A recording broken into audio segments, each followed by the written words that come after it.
When the night falls, when the shadows become deep and black, the silent pall of evil settles on the earth. Who dares to search? Who dares to see what walks in the night? If you dare, welcome to Nightmare.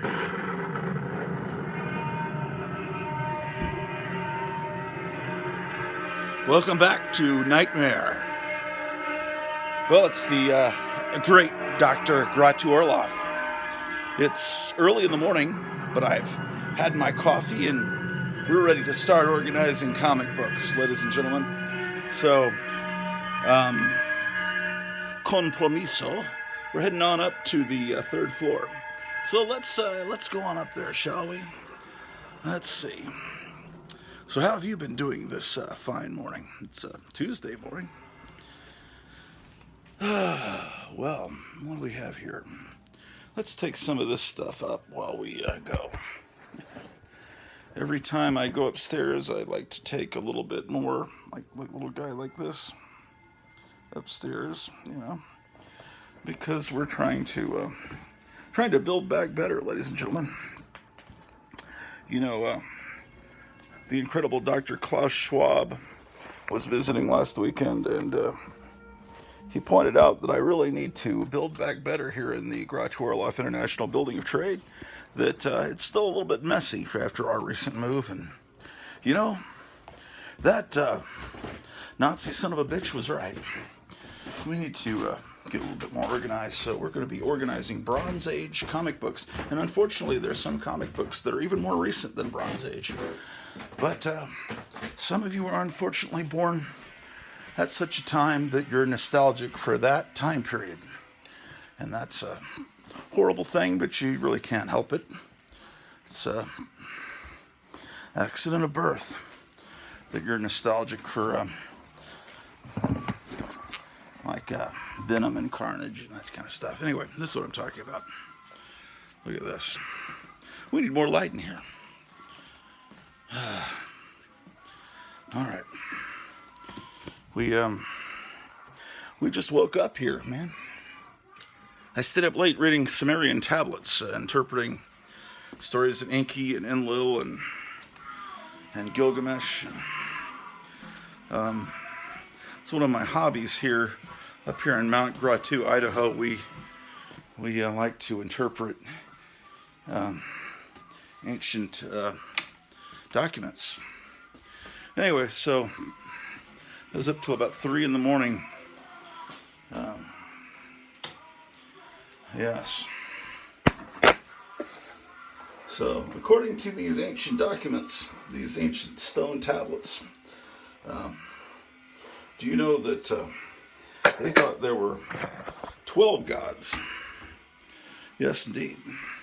And that they were aliens, right? And some of them were better than others. But the one that was the nicest to humans, his name is Enki. So they think that's the one that we actually pray to in church today. But I don't know. That's all communism, man. That's all.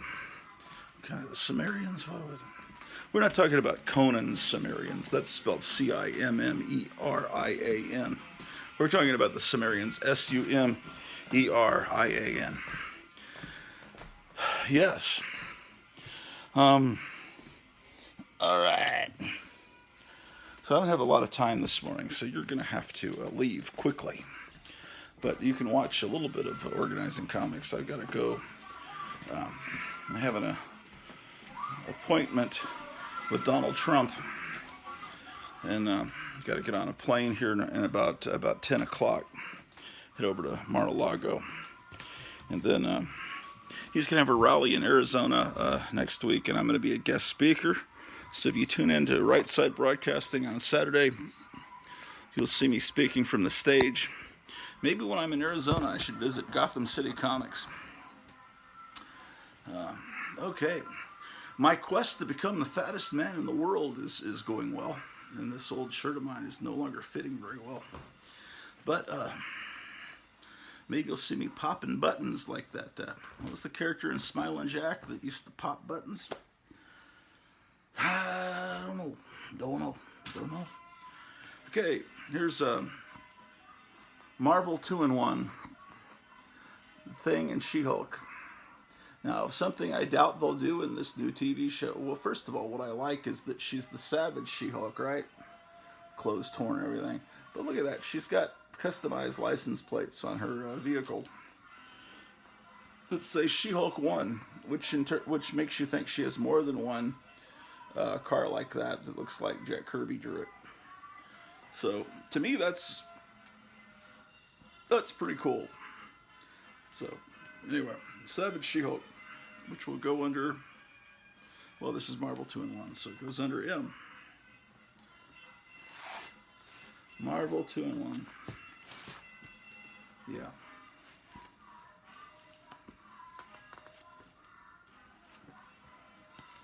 Yeah, Marvel 2-in-1 88. There we go. Usually we've been listening to 1950s roller rink music while we organize comics, but we've got the 5, 6, 7, 8's, a Japanese girl band playing in the other room, and since I know that the roller rink music's not going to get me a copyright claim, I'd better, I don't know about the 5, 6, 7, 8's. So they're a great band, and I'd play all kinds of great music and show you all about amazing music, but I got to be careful of the YouTube police. There we go. That's much better. And with this music, it's very appropriate for our sponsor. Make sure you're having your Wheaties. And our other sponsor is Planet of the Apes oatmeal. So make sure you get your Planet of the Apes oatmeal. It's nutritious and delicious and deleterious to your health. Okay, back to comic book sorting. Okay. So today, in my quest to become even fatter, maybe you should put down in the comments what kind of food I should eat, and I'll try to meet your challenge. There's only about 3 restaurants in town, possibly 4. It depends on, do you count Subway as a restaurant?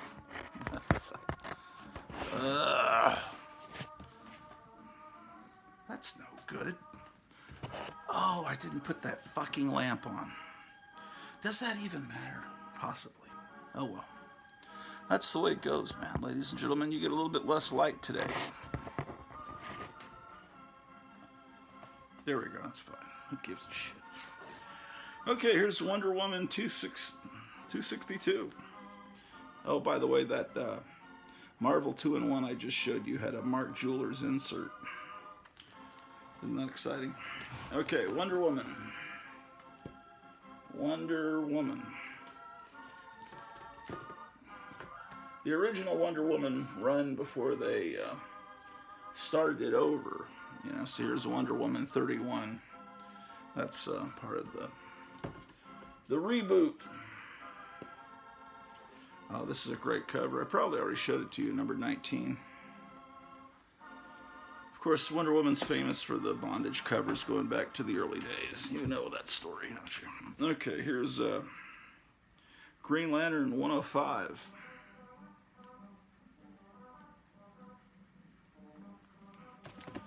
Mr. Miracle, number 3.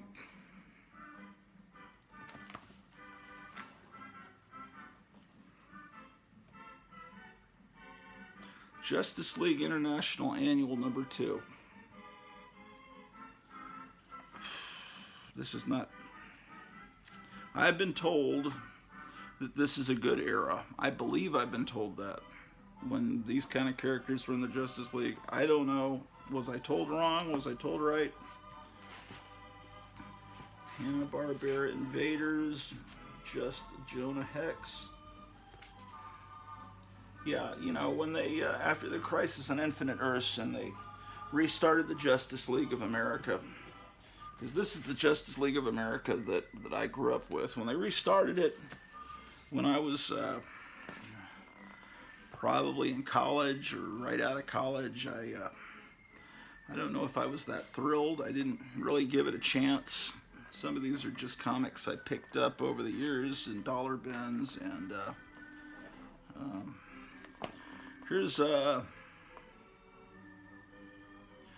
copies of Green Lantern, Green Arrow, 116.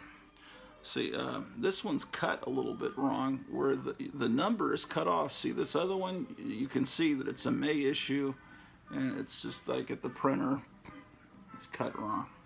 Does those of you that send your comics off to CGC, do they consider that a flaw? Do they knock the grade down because that's something that happened in the original printing? Just curious. I'll never send a comic book off to CGC. That's just curiosity. 116, 113. Oh, I just woke up and Captain Strangelove has a new video out, and he thanks my mother-in-law for sending him a box of cigars. So make sure you tune in to Captain Strangelove. Shit, I ought to promote her cigar line here on this show. I never thought to do that. But anyway, so yeah, make sure you buy lots of cigars from her. Here's an issue of Barbed Wire. Remember this? Most people don't even know this was a comic. And they don't even remember this movie. Or her, really. I remember her video with, what was it? Tommy Lee Jones from the Motley Crue band. Barbed Wire.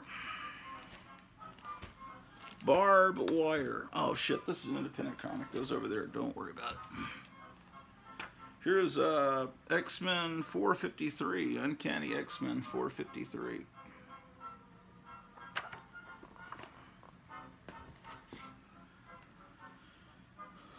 Oh my God, it's a Todd McFarlane cover. Be Still My Heart. I don't think it's worth much. When they started this new Spider-Man comic that just called Spider-Man, not the Amazing Spider-Man or the Peter Parker, the Spectacular Spider-Man, it's just Spider-Man. I don't think these are that valuable.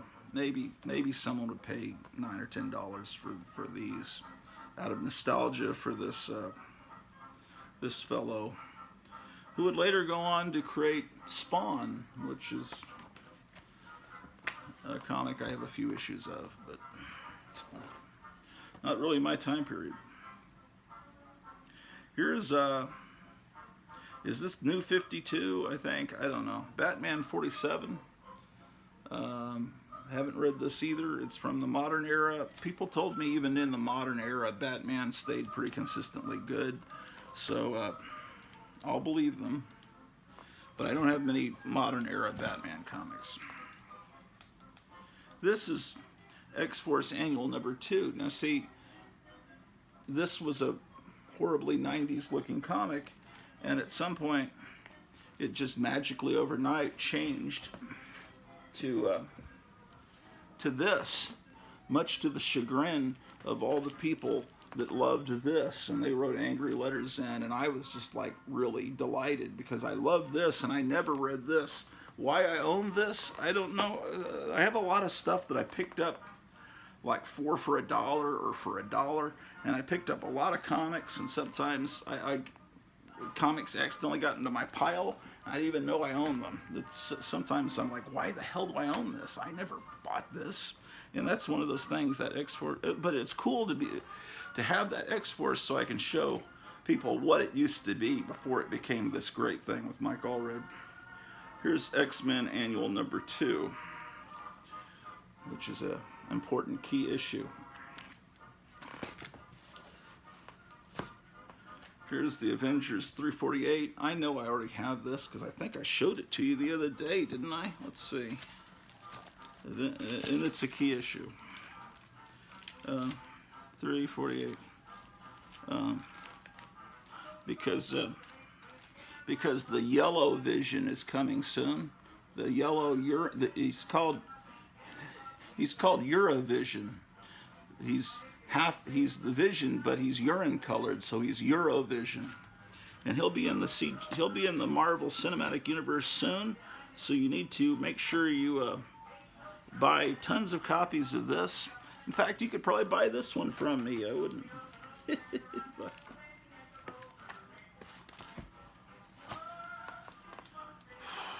Okay, so here's something unfortunate. Well, I don't know. I haven't read it yet. It's a new, modern, probably new 52 update of Metal Men. Some things should stay in the 1960s. And Metal Men was wonderful in the 1960s. I don't know. In that, they're probably all transgender. Wolverine, 60. I don't know if DC was as bad as Marvel with all that political woke stuff, whatever you call it. Here's a Bart Simpson comic. So that goes in Independence. Here's a Sensational She-Hulk number 11, which is a key issue. Wolverine. Gotta find this stuff. Metal Men, Mr. Miracle, Green Lantern, Did I show you this Green Lantern 105? I don't remember showing you that.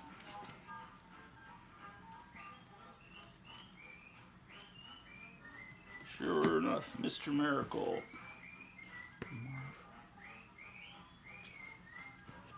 It is 8:37 here in Mount Grotto, Alaska. 8:37 in the morning here on the hell date? Is it July 12th already? That's good. Mr. Miracle. One day closer to Christmas. Mr. Miracle.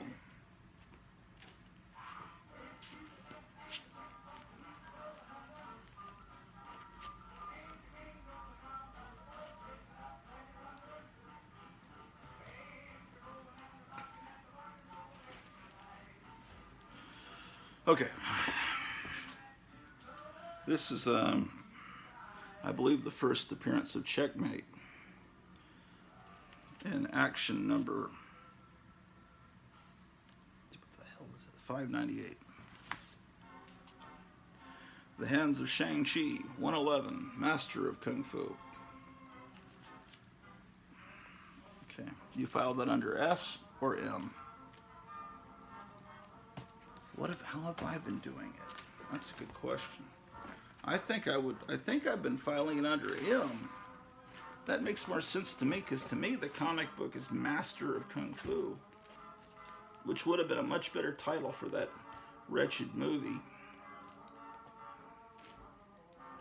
Master of Kung Fu. No, I must be putting it under S. What's wrong with me? And don't listen to them in the movies. I pronounce it Shang, not Shang.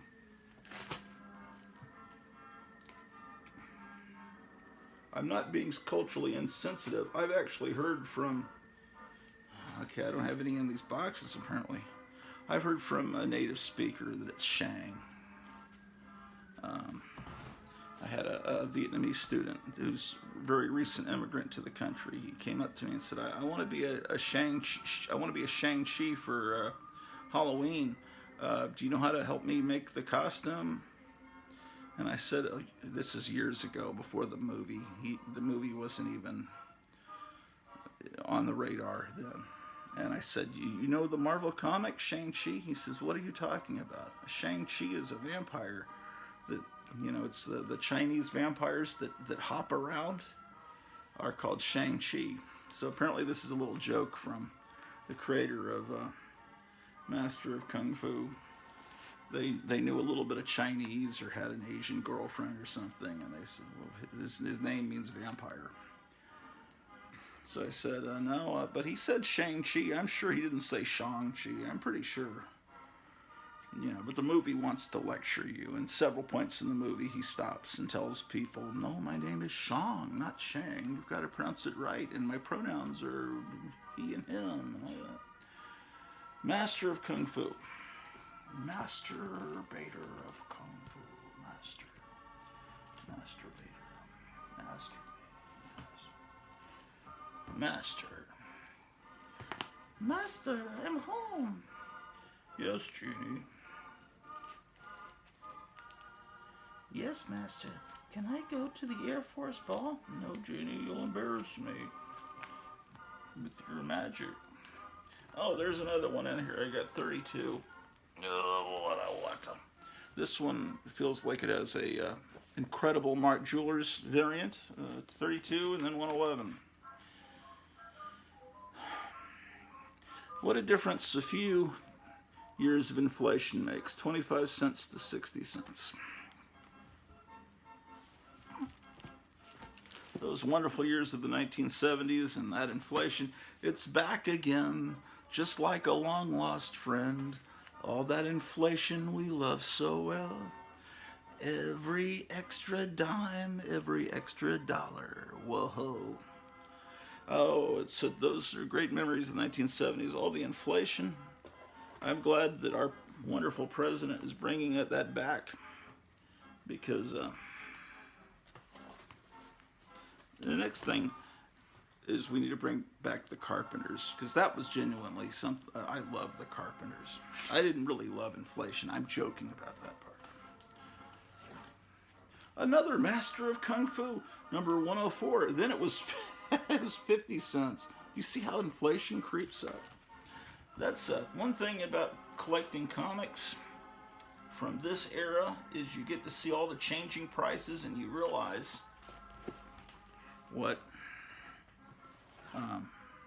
can happen to an economy. Man. Neil Gaiman's Technophagy. Neil Gaiman. This looks like Neil Gaiman's all right, but it's just the artwork looks shitty. No offense if you did that artwork.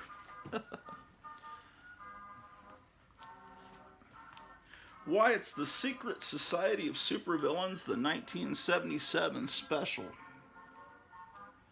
That looks pretty damn cool. That'll be filed under SE for Secret. There's Secret Origins.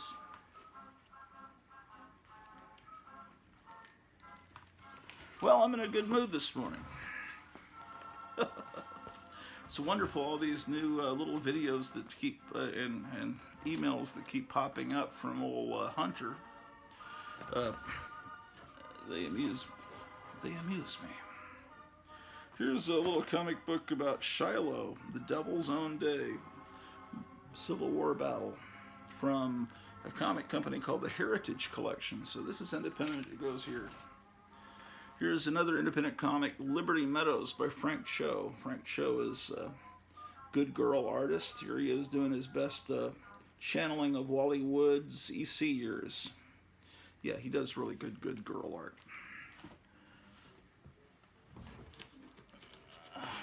Okay. Warlord number 30. Now I keep my Warlords in a special box. Here's 22. So I'm not going to file them in these boxes. I'm going to put them over here, where we're here somewhere, where I can go put them in the other box in the other room. I bet you didn't know there was a Honeymooners comic book. This is not old. It's from probably the 90s, when comics were $1.50. It's independent. Here's part of that Wonder Woman reboot. It's issue number 4.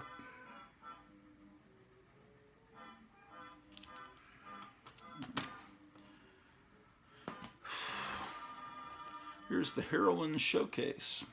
I think I showed you this before. It's nothing but pinups of oh no, it's not. It actually has look at the there's a very amateur drawing of Tigra.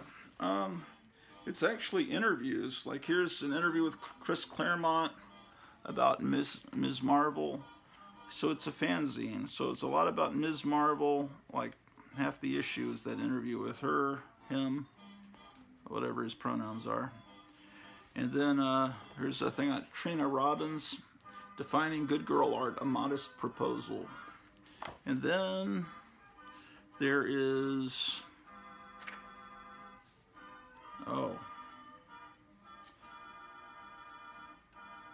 what is that? There's Wonder Woman Revisited. Is this a Will Eisner interview? No, it isn't. What is it? Oh, it's just someone writing about the spirit. All right, so it goes into independent stuff here. All right. What is this? This is more independent. It's the Legion of Stupid Heroes. And he's saying, so long, I have 2 stupid heroes ready to replace you. Plus I'll get rich selling comics of discontinued heroes.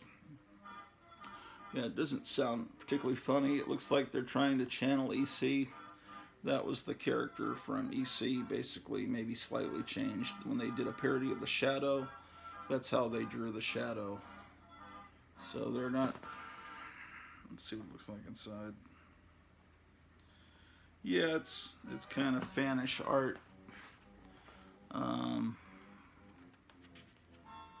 It's who did this? I don't know. Someone I've never heard of. Someone great. Fantastic. Here's the Lemonade Kid from AC. So this is reprints of stuff from the 50s. Or possibly late 40s. Probably 50s. Oh, wow. They actually reprinted it in color, so this is pretty slick. A lot of these AC reprint comics are in black and white, but this is pretty cool. And it has, wow, is that Eisner art? That has to be. No, well, it looks like Eisner art. See that? Looks very Will Eisner, but I don't think it is. The Lemonade Kid was apparently in this comic, B-Bar-B Writers, with those great covers. So anyway, AC was a great comic that reprinted old stuff. And Eclipse reprinted this. Great stuff with 3D glasses.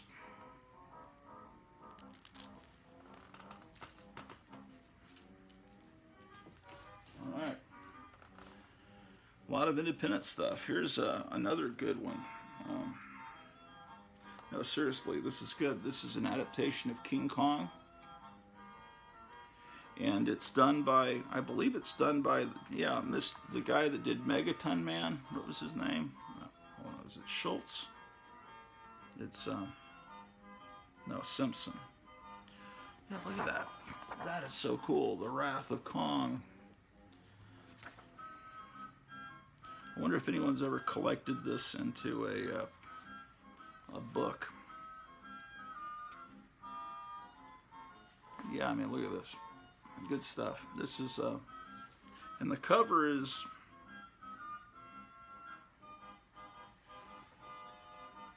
where are my reading glasses?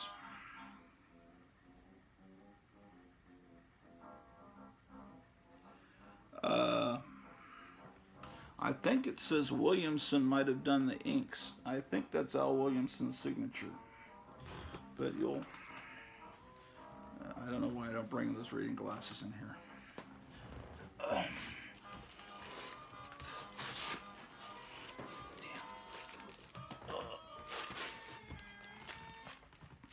Here's Sheena, based on the movie that came out in the summer of '84 with Tanya Roberts, I think. I worked in a movie theater during the summer of '84, and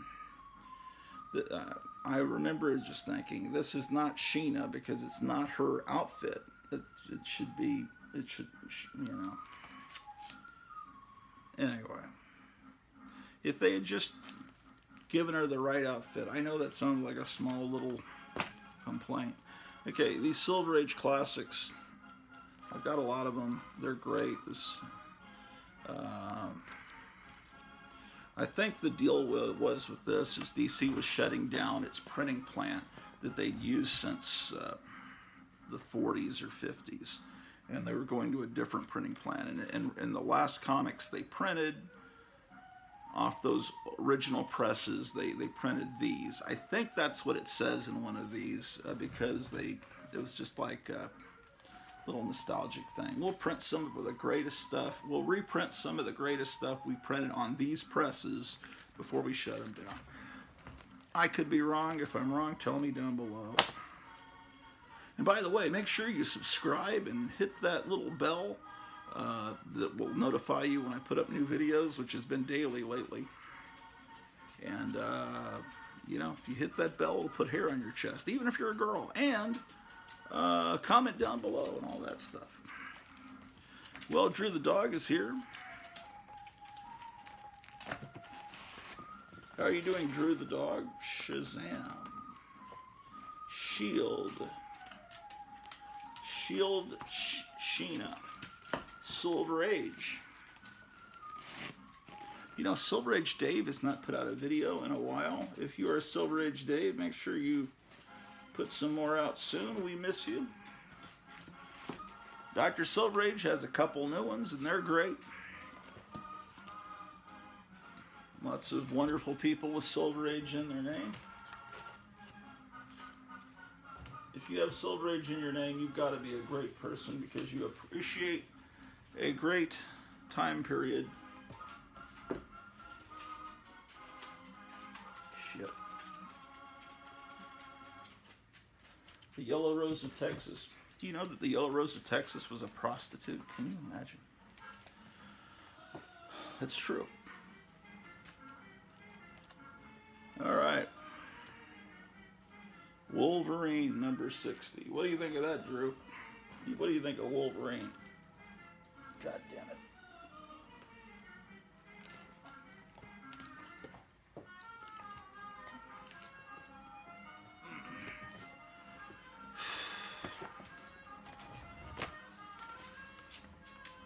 Drew, what you doing, man?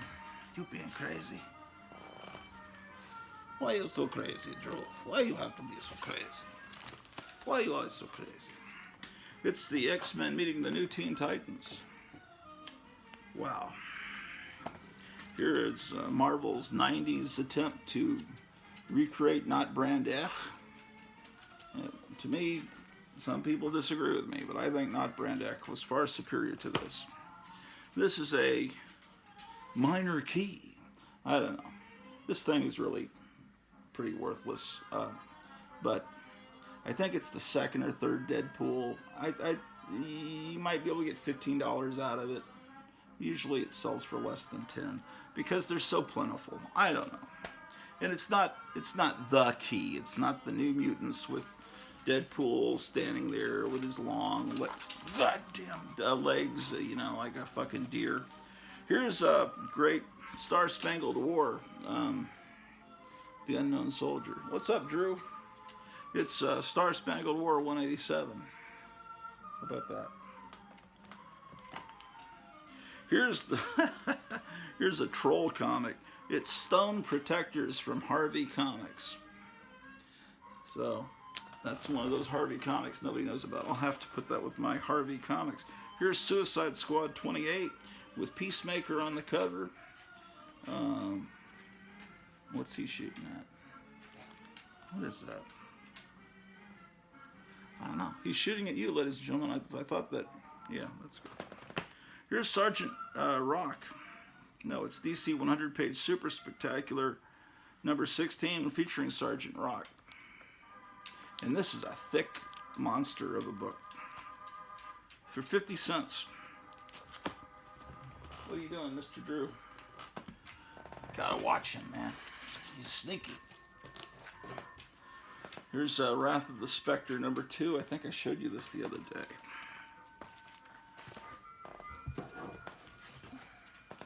Here's Secret Origins with the Secret Origins number 12 of Challenges of the Unknown and the Golden Age Fury.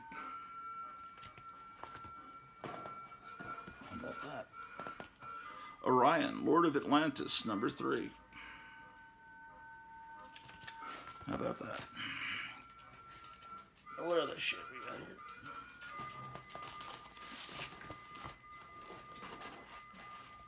Oh, man. What is this shit?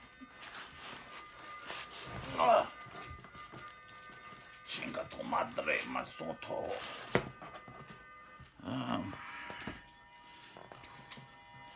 Why, it's the Jetsons.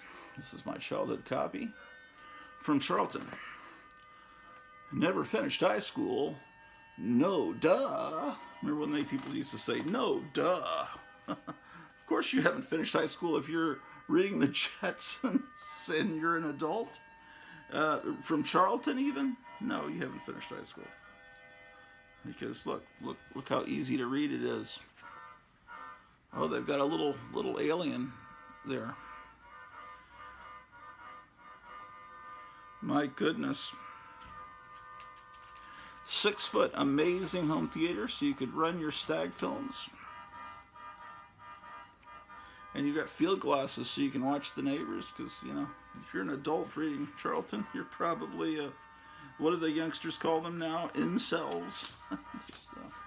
Anyway. Oh, a little pop-up on the side of my phone there. It's the neighborhood watch from my old neighborhood in the old country. I still get the pop-ups about all the horrible crime and disasters that are happening there with their plumbing and awful things happening. And I think, well, good. I'm glad we're not there anymore. So anyway, it's Spider-Man and Human Torch number 1. It's a little mini-series. I got this just because I love Crypto the dog. It's Supergirl, who I guess in this new DC universe, Crypto belongs to Supergirl and not Superboy, because I don't think they're allowed to have Superboy anymore. Really, the Superboy we know, it's some clone that's half Lex Luthor, half Superman. Because of rights issues, Jerry Siegel, Joe Shuster, the original creators of Superman, that also created Superboy, but they didn't get the quite right, Drew? It's Supergirl 21. It's one of those shitty things where they put the title in tiny print at the bottom. But some people love that. And when they don't have that at all, then they call it a virgin cover. Drew, I have a feeling that I need to take her for a walk. Which I have to do every time I start a show. Man, I should walk her and then start the show. I better make sure. No, we're okay. Swamp Thing. I went and took her for a walk yesterday during the show. I don't know if that turned off a lot of viewers, especially when she pooped on camera. Here's a great Alex Ross cover. Avengers Meeting the Invaders, number 3. Isn't that great? I'm showing you comics and I'm not putting them into the file here, and that's going to create another problem later, but at least it's not as boring. Here's the Teen Titans Annual number 2. How about that? Okay, Drew, I'll do it in 1 second. Let me just finish this. Just a few more comics, man. Just a few more. Here's a Hero for Hire 95. She's going to eat me alive, man. I probably should. Okay, I'm being an evil dog owner. Let me, goddamn. Okay, you guys are coming with us, man. That's only fair. I showed you some comics, now you've got to walk the dog with me. All right.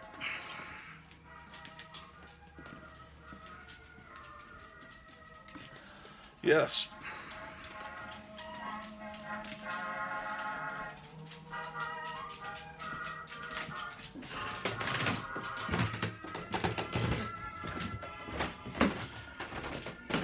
It's like a feeling of deja vu. Every day is the same, man, with minor variations.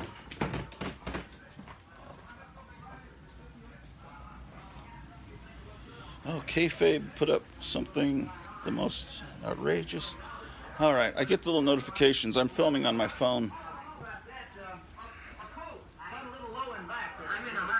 Shoulder blades get cold, you know. You're in a hood anyway. Sure do. Well, Drew, your food is right here. Did you not see your food? She might be hungry. Drew, your food is here. Did you know your food is here? Drew, look, your food. You see your food?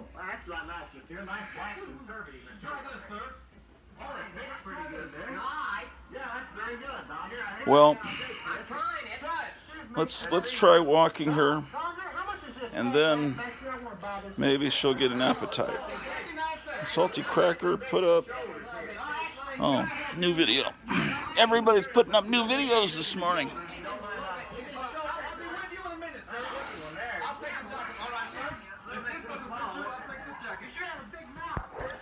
It looks like on TV, Icky Twerp is playing. If you grew up in the 1960s, I guess the 1960s basically, early 70s, in the Dallas-Fort Worth area, but well, we moved to the Dallas-Fort Worth area in 1976, so I missed Icky Twerp. He had a kids show where he would show the Three Stooges and cartoons. It was called Slam Bang Theater on every day. So all real cool people that grew up in that area in that era remember Icky Twerp, and I was watching Icky Twerp there on YouTube. Sure was. Wait a minute, Drew. Okay. Oh boy. Drew's leash got caught in the... Okay. All right. Well, it's another beautiful day in the neighborhood.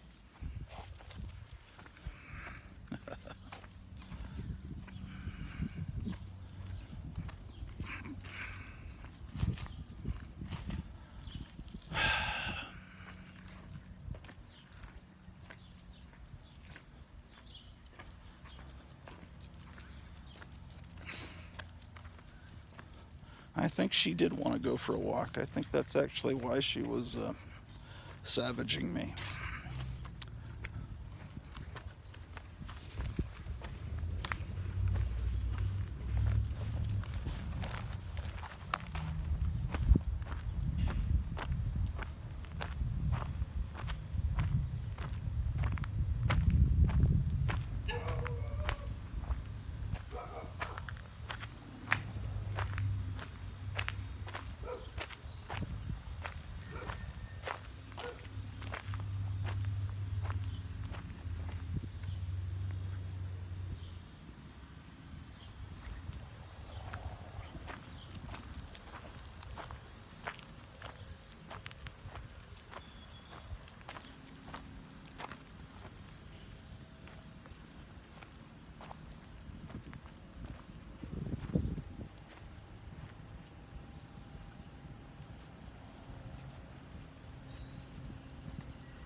Yes, we're coming to you from Kiev this morning. Yeah, we flew into the Ukraine last night. It doesn't really look that bad here in the Ukraine. After 6 months of Russian bombing, it looks kind of nice, doesn't it, ladies and gentlemen?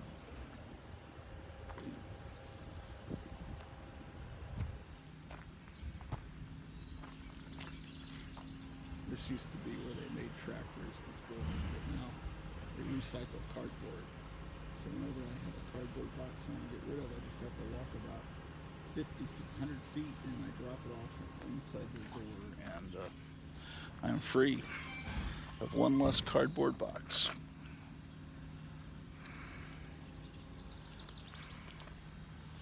Right, Drew?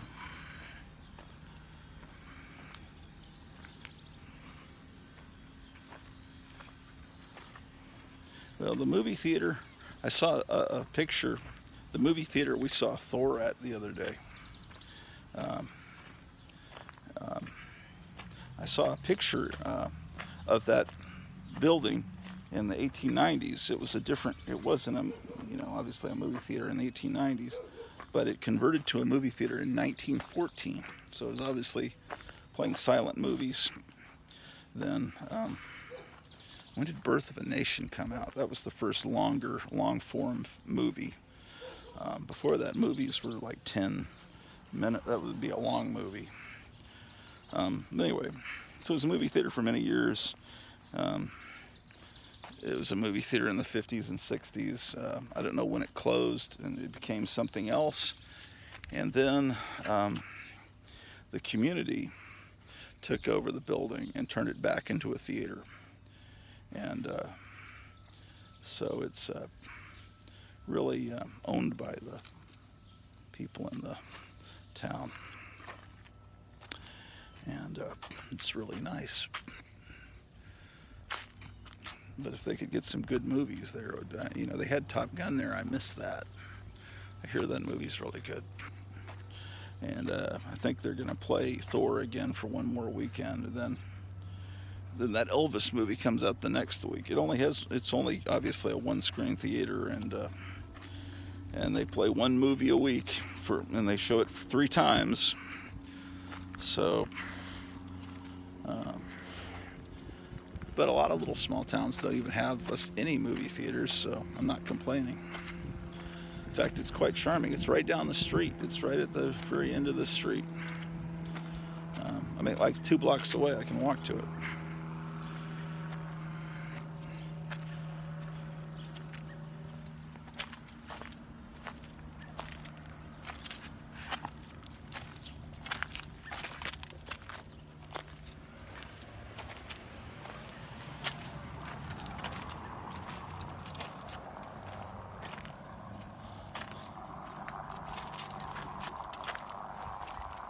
All right.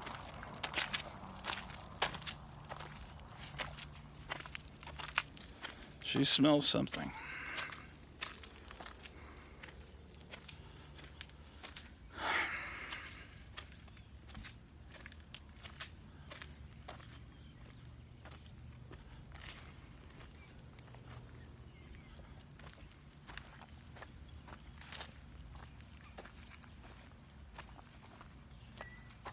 Yeah, tonight I'll be translating some more Sumerian tablets. As soon as the archaeologists unearth the tablets, and they send them FedEx up here, and then I'll translate them for them.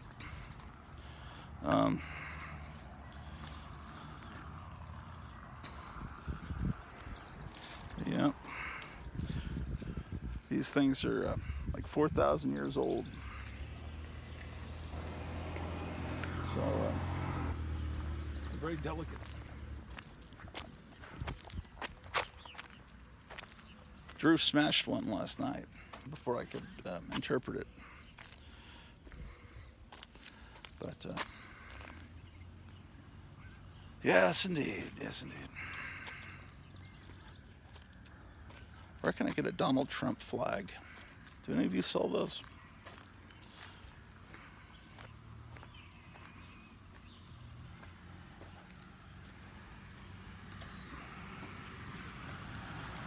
Okay, looks like Drew's done with her walk. Or maybe she's just scared of something. Man, she's got something on her face. We got to get her to the vet. For sure. Maybe we can do that today.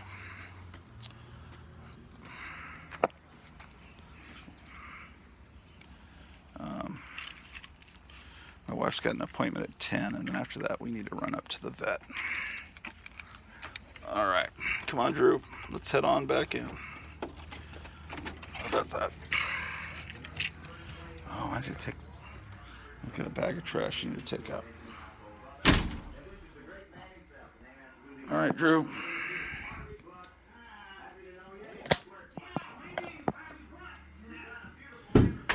So, how are you guys doing on this fine Tuesday morning?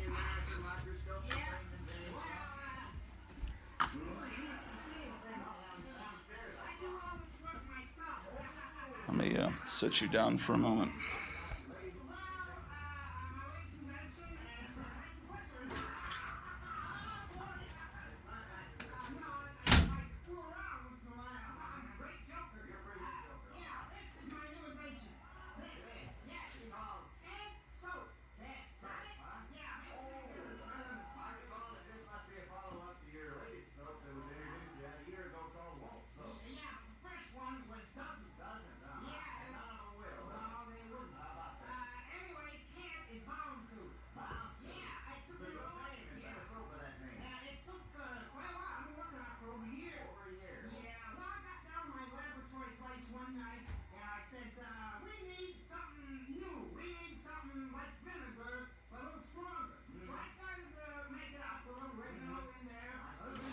All right, and we're back.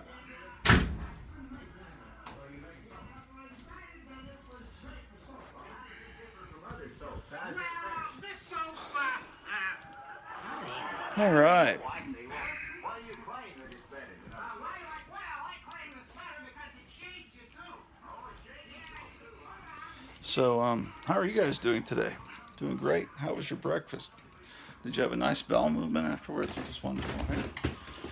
All right.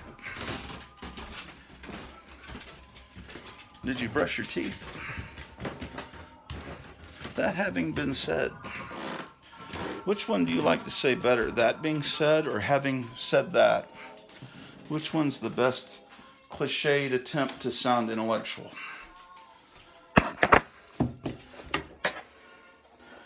Anyway, gotta comb my hair. Gotta have good grooming, man. Hey.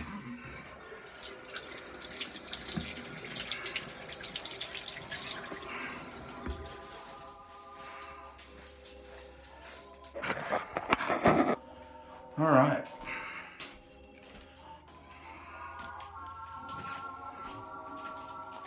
I gotta get these damn comics organized. It's driving me. Wait, I forgot to turn the light off. And, global warming, global cooling, climate change. I gotta remember what they're calling it this week. Okay, so tomorrow night is the big night on this channel around 7 o'clock p.m. Central Time. Might be a couple minutes late, might be a couple of minutes early. There will be the incredible Four Color Fossils program. Normally it's on Graphic Man's channel. It's his baby, but he had to work late, so I'm going to take over the show for one night only and possibly a couple other times when he has to work. But anyway, so it should be a disaster worthy of watching. Like if the Hindenburg was exploding, about half a block from you, you'd go watch that. Let's face it, you would. And, who knows what horrible things can happen when Gratu Orloff hosts the Four Color Fossils.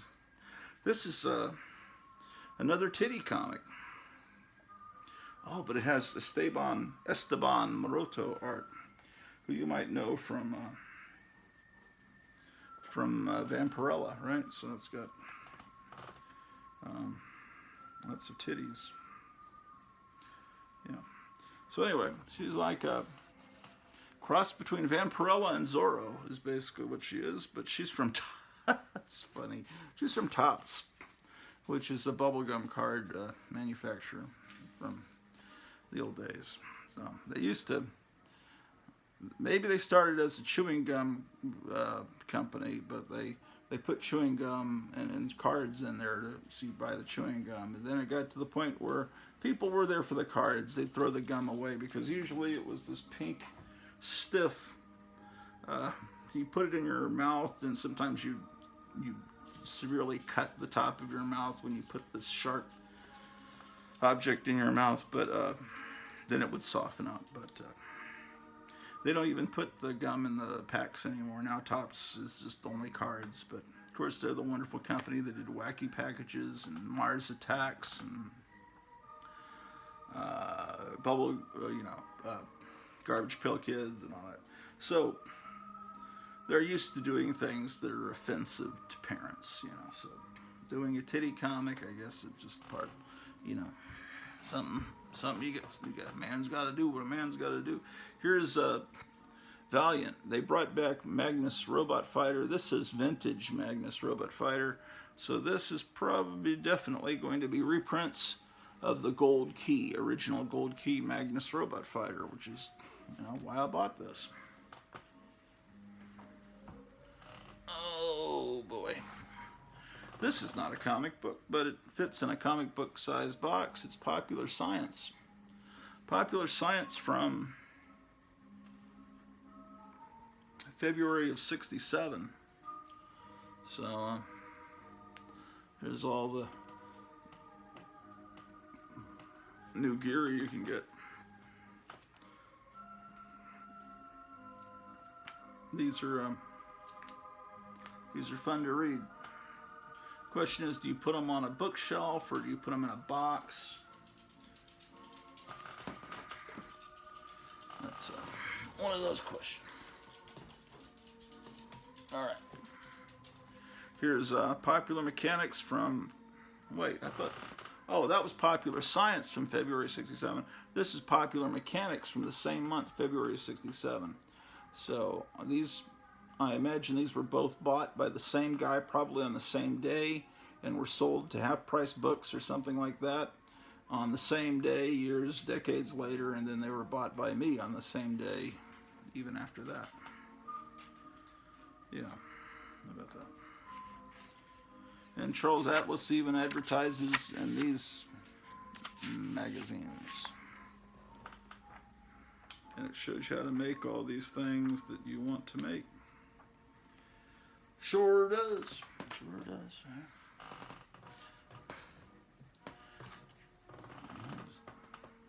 Oh, this comic is severely fucked up. Something I got for 50 cents. A badly damaged G.I. Joe, number 26. Oh, that's from Dark Shadows. Isn't that the music box that Barnabas Collins had? I don't think so. What? Why, it's Thor, God of Thunder, God-sized final issue. God-sized. You imagine if they had detergent, you know, instead of saying king-size, this is a new God-sized box of Tide. God-sized. Wow. Issue 25. This must be something that is loved, because I heard people say the Jason Aaron run of Thor is the best ever. And it's like, are you kidding? More than the Jack Kirby, Stan Layton run. Jason Aaron. So I imagine it must be good, because these guys on YouTube that were in their 20s were saying it's really good. It probably is good. Tell me down below in the comments how wonderful Jason Aaron is. And okay, so here's one of those DC Comics attempts to do Hanna-Barbera. Some of them were more accurate to the original source material than others. Some they went bonkers and went off. I was showing you those, how they, Space Ghost and these hero ones. I think they probably wanted the hero ones, but they got all the rights to all the Hanna-Barbera stuff, so they decided to do crazy things with wacky races and Top Cat and that kind of thing. The Toxic Avenger number 4.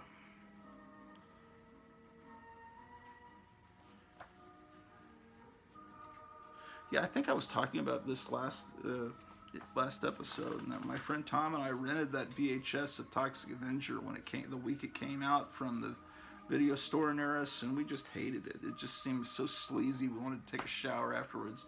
The kid that plays the Toxic Avenger just was so greasy looking, and the girls that take their tops off are all kind of skanky, like all the women in the Trauma movies. It's just like, yeah, like. And then Toxic Avenger becomes like the biggest thing in the world. They even make kids' cartoons out of it in comic books. And it's like, but we didn't like it. But you know, I didn't like Pink Flamingos the first time I saw it, and then I started thinking about it, and then I saw it again, and I loved it. Just one of those things. Here's one of those Alan Moore comics. He did a whole bunch in this run of with the and they all look great. I just guess I need to get a collection of all of them, and then I'll go through them. This is some promotion comic that was free from March 2002 for this Time Machine movie, and I guess it was trying to convince you to go see this movie, which I understand was a piece of excrement. I got 2 copies of it. Tarzan and John Carter, Warlords of Mars. This is when Dark Horse had the rights to Edgar Rice Burroughs stuff, so they have Tarzan and John Carter team up. That's very nice art, I have to say, from from someone. It looks like it says Blevins.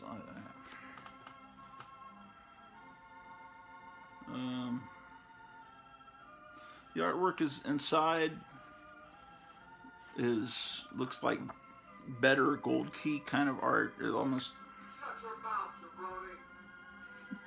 the wrestling clock always makes a comment. Shut your mouth, jabroni. It actually kind of looks like Russ Manning art a little bit, but I know it isn't. Watch it be Russ Manning. Illustrated by Brett Blevins. Tell me about this Brett Blevins, because his art seems to be good, and I don't know this guy, and so that seems like someone I need to start being a fan of. Brett Blevins. Here's another issue. That was number 4 of a miniseries. This is number 3, but it has a different artist. This time it's Ricardo Vallagran, or Villagran. The artwork is still consistently good, I have to say. So I'm a huge Edgar Rice Burroughs fan, and these John Carter stories, a lot of George Lucas's research for Star Wars came out of John Carter. You know, the kings on Mars are called Jedaks or Jeds. The giant Martian mosquitoes are called Siths, like, you know, Darth Vader, Dark Lord of the Sith. And what else? Oh, they had big giant elephant, hairy elephants with horns in Star Wars called banthas. But a banth without the A is a Martian lion with how many legs did they have? 8, or was it 10? Like a lot of the, as Edgar Rice Burroughs put it, commonality among the animals of Barsoom is their multiplicity of legs. He used a lot of fancy words, and I used to read The Princess of Mars with my students that were like 6th and 7th grade, and it really expanded their vocabulary.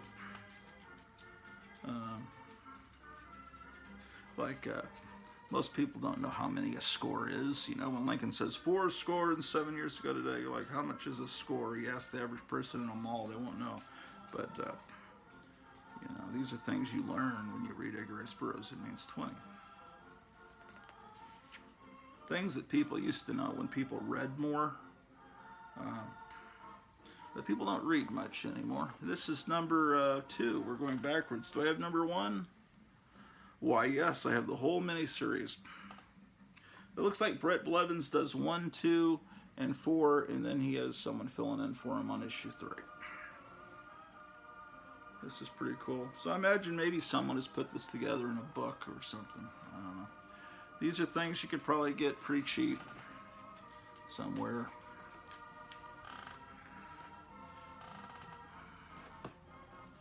Here's Marvel's Tarzan. Here's annual number 3.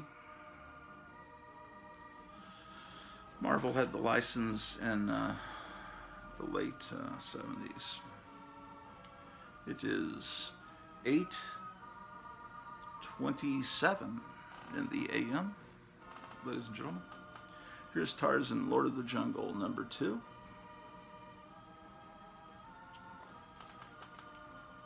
Number 2. Number 2. Yes.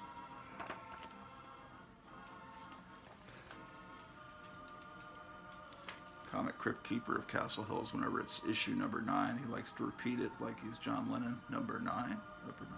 But here, we're more vulgar. So when it's number 2, we go number 2, number 2, number 2. You know, because 2 means poop. That's funny. Here's Tarzan, Jungle Tales of Tarzan number 1. Now, Jungle Tales of Tarzan, not Jungle Tales by Rudyard Kipling, but it's the boyhood stories of Tarzan. You know, he was engaged to another ape at one point when he was a kid. But all the little rivalries, him growing up, you know, these stories were so violent. The original Edgar Rice Burroughs stories.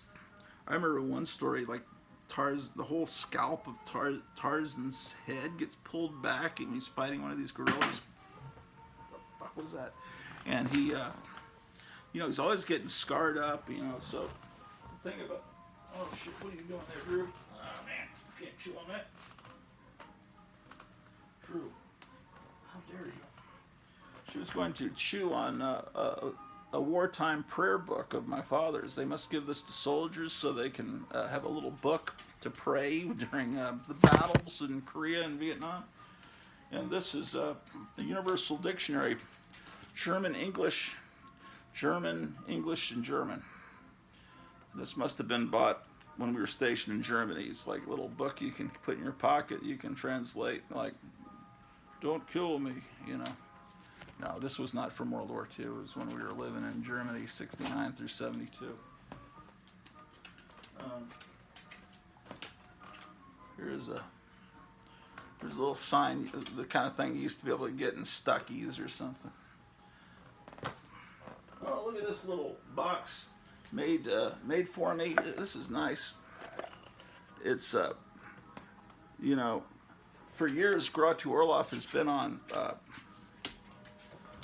Facebook, and before that MySpace as Gratu Orloff. That's my Martian name. And I've always used the little Big Daddy Roth Skuzfink as my picture.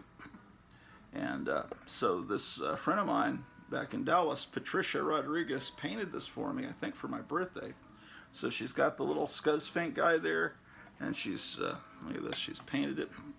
This is what she does for a living. She's a painter. She's an artist, and she also she's also a DJ. She used to run like once every few weeks or once a month, she'd have something called the Lollipop Shop. And in different club, they'd have it taken over for the night, and they turn it into a 1960s go-go club, and the girls would be up there dancing in cages. She just one of the go-go girls, and there'd be 60s music and 60s style bands, and it would be just like you've gone in a time warp back to 1966 or 67, and the psychedelic lights and all of that. What do I have inside of this box is the question. Well, it's a little keychain of Battling Tops, one of my favorite games.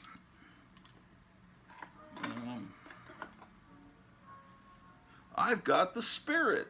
This is from my junior high school. It's a little button you'd wear. I actually never had the Spirit because I hated all the people on the football team. Except for one guy that I was friends with. Here's a Creature from the Black Lagoon. I should put this with my Creature from the Black Lagoon collection. And what? Oh, she has her card in here. The information on here is probably inaccurate now, but it's Tiger Bee boxes. Yeah, she was DJ Tiger Bee. I remember that. Yeah, this is from 20 years ago, so I don't know that. And look at that inside. It's got like this star pattern, like, that's cool. Yeah, so she would make custom boxes, I guess, for people. So this is where I can keep my shrunken heads. My collection of shrunken heads. Let's put that over there. Wonderful things that I'm finding as I'm unpacking here in Mount Gratu, Switzerland. How are you doing, Drew? Drew the dog, we're going to have to take you to the vet today to get your face taken care of. Sometimes she'll shake her head and this bad smell comes out of her ears. This happened to her back in the old country. We just had to get some little eardrops for her. What is up, Drew? You're ruining my television program, our worldwide televangelical broadcast now. Okay. What other things can I show you? Oh, shit. Here's a little, he's offering you a cheeseburger. It's Jack. The wonderful things that you find here. Okay, what other books can I show you? Okay, and don't forget our sponsor, Post Super Sugar Crisp. Get a free bouncing crystal ball from Sabrina the Teenage Witch this month if you buy your box of vitamin-powered Super Sugar Crisps from Post Cereal, our sponsor here. What's in this box? Well, shit. Literally shit. Literally. All right. What should we got? What should we got here, man? Why, it's Xena Warrior Princess, and look at that. It's written by Roy Thomas, which is appropriate because I remember thinking that the TV show in its first season felt a lot like Roy Thomas wrote it. It felt like, oh shit, I can't show you this. Maybe I can. How can I censor it? I'll use my finger. It's got nudity, so I can't show you that, but it's from Glenn Danzig, man. And so he did these, he had his own line of comic books there for a while. With lots, oh my God, they even have male nudity in this, terrible. It's not very well drawn inside, but he even had Frank Frazetta letting him do a Death Dealer comic. But it's called Verotica. And it's dirty horror comics from Glenn Danzig. Here's another copy of Johnny Quest #3. And here's Johnny Quest #7. These wonderful comics. That's a Dave Stevens cover I've shown you several times before. Okay, so let's get these independent comics away because we got to move these and segregate them from the DC and Marvel. Here's to forgive us for that satanic Glenn Danzig comic. We have Dennis and the Bible Kids.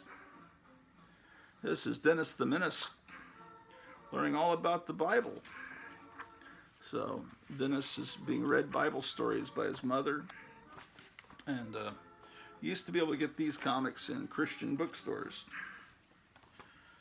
And then here's Stray Dogs #5. And then here's from Archie, when Archie had the rights to the Hanna-Barbera characters. It's Space Ghost. Let's put that down here with the Archie.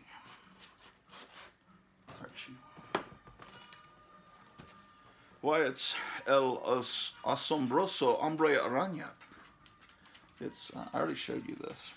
It's a Mexican Spider-Man comic. Drew, it's going away, man. That hurts my feelings, man. Wait, is this the one I just... Oh, yeah, I just showed you this. Here's another one of these... Spider-Man! Okay, and I showed you this, but it's good to see it again. It's this wonderful Neil Adams wraparound cover. One of the first comics I ever got was that. Here's another Christian comic. There's a New World coming. And this is from Spire Christian Comics. The artwork inside is pretty cool. Jesus doesn't have that long a hair. He's more close cropped. When he comes back at the end of time, let's see, because this will give us some preview of what Joe Biden's going to do to us, right? So it shows us what happened in World War II when the devil tried to get us then. But so there's going to be murder, drug-related occult activities, rampant immorality. We saw that with Hunter Biden, and thievery. Okay. And then what's going to happen next? Freak weather. Okay. Yeah, you got all these people starving, you know, because blowing up food factories and stuff. And then the sky turns black. That hasn't happened quite yet. And here's all the occult stuff, you know, that Maria Abramovich kind of stuff, and all these damn politicians worshiping Moloch and stuff. And then here's this woman symbolizes spiritual adultery. She looks like every woman in the 1990s comics. Babylon, the mother of harlots. Yeah, it's like a 1990s X-Men comic. I was going to say it's like Glenn Danzig, but he's even worse than Babylon, the mother of harlots, right? And then all these helicopters come in, right? Then Armageddon. The conclusive act of man's crazy history. No wonder John predicted that blood will flood the Jordan Valley. Then everything's going to be totally messed up. And then what a Jesus rally. No, Drew, how dare you? But people are still, even after Jesus comes back, they're still going to deny him. Look, Drew is going mad, man. What do you need, Drew? What do you need, man?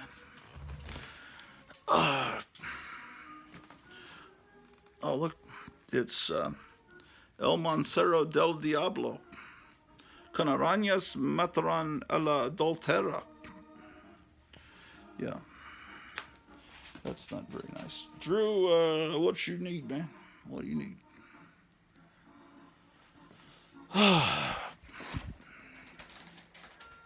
I put these nice flowers up here the other day. And been adding some artwork. I painted this based on, obviously, Basil Wolverton. And this is a painting that my parents bought when we lived in Germany, probably around 1970. And about 10 years later, my brother, my oldest brother, he joined the army, and he was stationed in Germany. He found this same artist, Auch Reno, and he painted him a picture. And then this is just a cheap-ass cardboard print, you know, that they'd sell in the 5 and dime stores. But it's been in my family since before I was born. Alex Dezagursky. Yeah, I had to look up that. Now that we have the internet, I should look up these artist names and see if they're known. This is from the Texas Centennial Exposition, 1836 to 1936. There was a big celebration in Dallas and in Fort Worth when Texas became 100 years old, and this is from that big celebration. I'd show you more comics, but I don't know if Drew wants me to. This is my wife, and that's my mother-in-law that makes this that you can buy cigars from. If you watch Captain Strangelife's latest broadcast, she'll send cigars to you in the mail. And this is painted in October of 1968 based on Alex Raymond, and it's painted by someone named F.E. Hamilton. I was told when I bought this from eBay that this was printed in a fanzine. I don't know what fanzine it was in, but if you know, I would really like to know as well.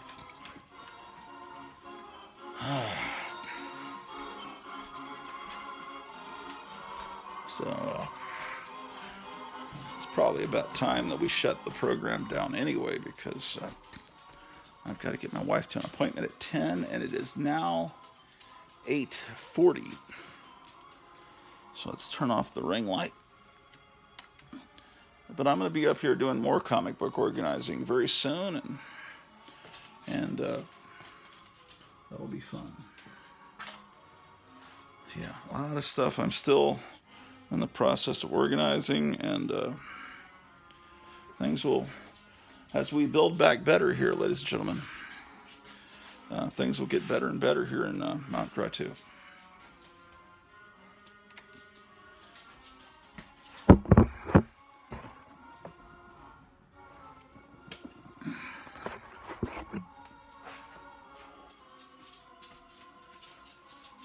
Wow. Yeah, tomorrow night at 7 o'clock Central, make sure you tune in to the Gratu Orloff channel. We'll be having a real shindig.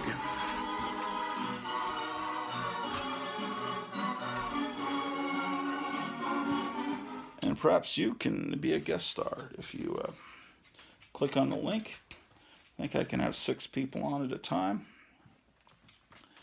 So be there or be square. Okay.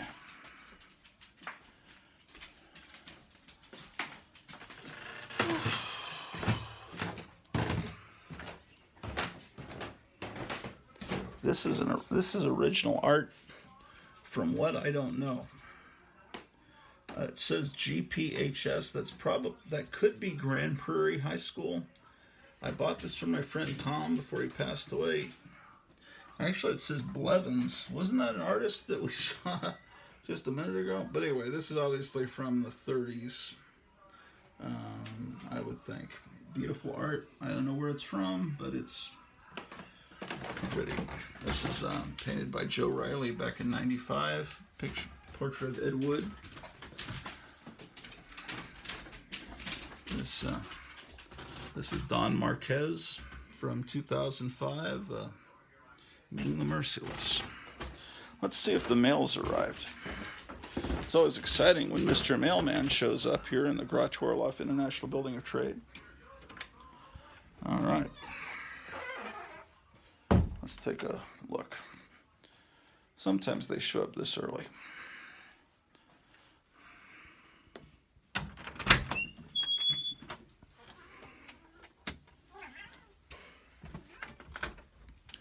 Oh, I've got to take these boxes over. Remember I told you that place I take boxes to be recycled. And I have a few that I need to take over there. First, let's check the mail. All right. So, I've got this box and this highly damaged, fucked up comic book box. So, let's take these over. Because them on the stairs is kind of a hazard.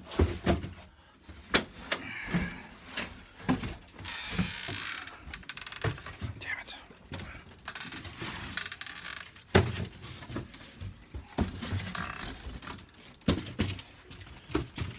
Yeah, I'll show you. So whenever I need to get rid of a box, I just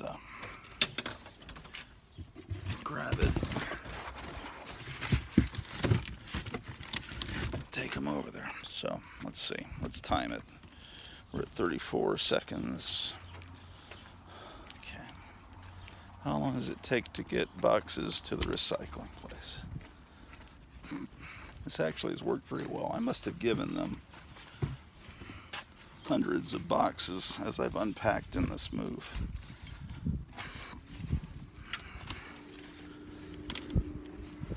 All right, so I walk down here.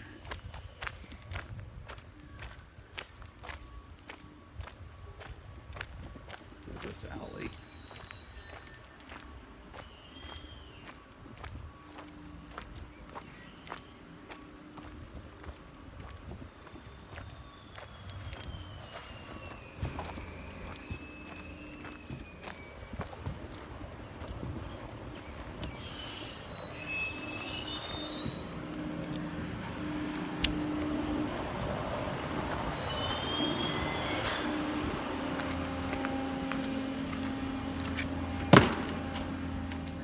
Alright, so that took a little bit more than a minute to dispose of those 2 cardboard boxes.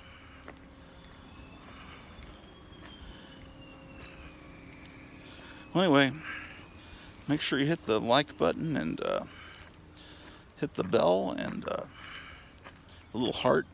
Press the heart, because apparently that makes me more popular on YouTube.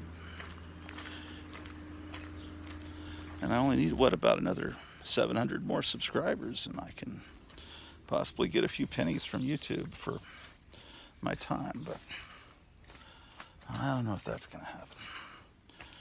Because I keep insulting CGC and Spawn and all the things that everyone loves. I rain on your parade. Of course, they could have dropped the mail into the. They've been all. We have 2 mailboxes. One is for. Sometimes they. Let me go out in the garage and see if the mail was put in that box.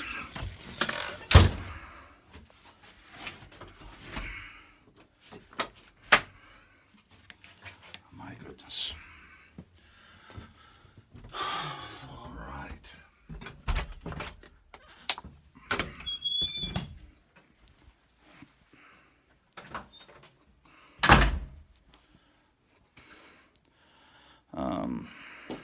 Shit.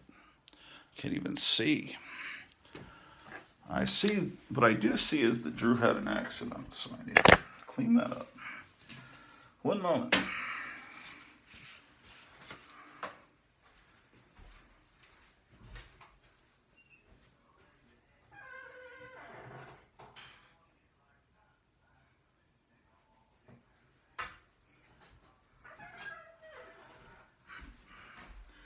All right.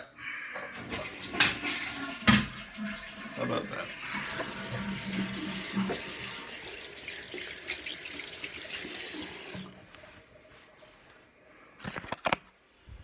So, yeah, I need to watch Captain Strangelife's video, and I need to watch Dr. Silverage's videos, and got a lot to do. Haven't had breakfast.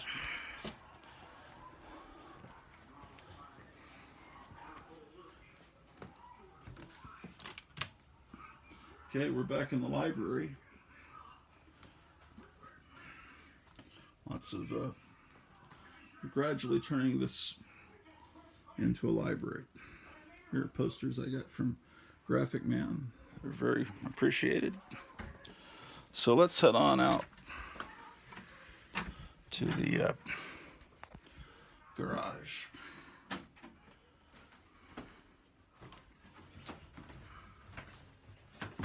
Here comes Drew. She likes the garage a lot. Okay. Why do you like the garage so much, Drew? What is so cool about the garage? Did we get mail? No, we got no mail here in Gratouville. Once again, no mail. Let's see, every time I come out to the garage, I like to take something in. So, this time I think I'll take in this Halloween Witch, this Herman Munster, these 8-track tapes.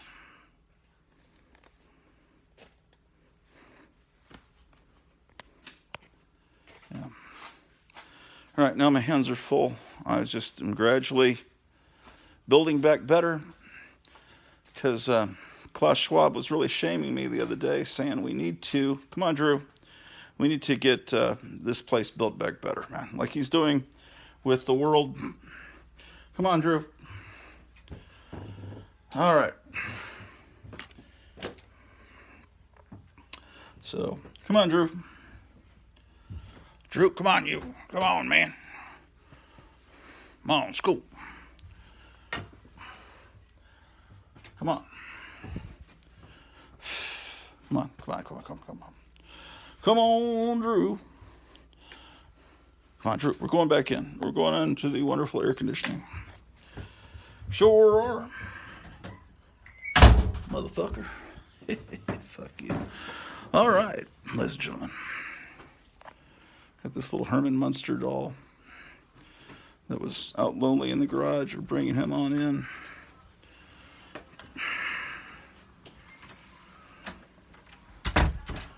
And this Halloween Witch. This is the proper way to do it. So that's so we're building back better. We got a witch. We got a blow mold witch now, Drew.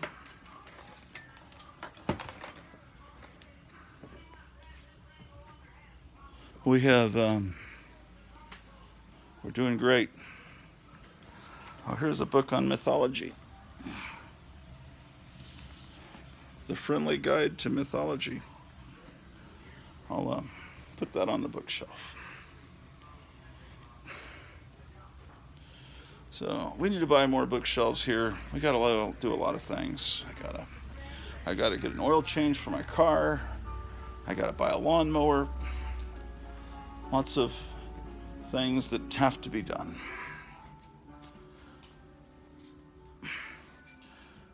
Anyway, it's been so nice to have this time together. So we will be seeing you again real soon, ladies and gentlemen.